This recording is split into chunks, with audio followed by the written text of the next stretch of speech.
Hi sir. Hi.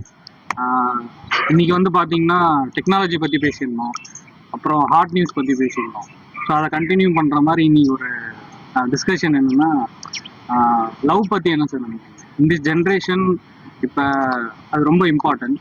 அதில் pros இருக்கு, cons இருக்கு. ஸோ நீங்கள் லவ் என்னன்னு எப்படி நினைக்கிறீங்க? லவ் லவ் வந்து பத்தி என்ன நினைக்கிறேன்னு கேக்குறீங்க.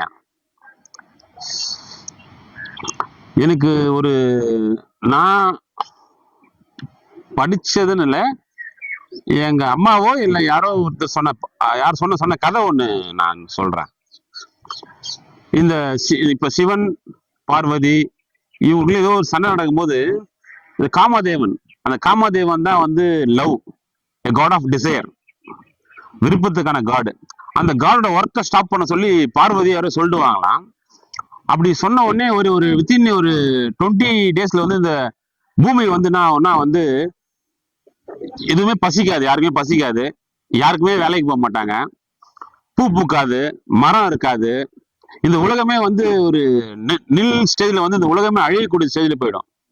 அதுக்கப்புறமா வந்து சிவன் வந்து காமதேவன் கெஞ்சுவாரு, ப்ளீஸ் டூ யுவர் ஒர்க், நீங்க வந்து உங்க ஒர்க்கை பண்ணா மட்டும்தான் இந்த பூமி வந்து நான் படைச்ச பூமி வந்து ரொம்ப அழகா இருக்கும், நீங்க நிறுத்திட்டீங்கன்னா இந்த பூமி அழகா இருக்காது. ஸோ இந்த பூமி வந்து அழகா இயங்கிக் கொண்டு இருக்கிறதுக்கே காரணமே வந்து லவ் தான்.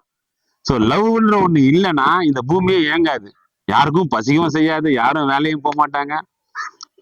எப்போ உங்க மைண்ட்லயும் தாட்லயும் லவ் ஸ்டாப் ஆகுதோ யூ டைட், அதான் மீனிங். இப்போ லவ்ன்றது கடவுள் மேல இருக்கலாம், இல்ல ஒரு அப்போசிட் ஜெண்டர் மேல இருக்கலாம், இல்ல ஒரு அனிமல்ஸ் மேல இருக்கலாம், ஒரு பிசினஸ் மேல இருக்கலாம், எப்படி வேணா இருக்கலாம்.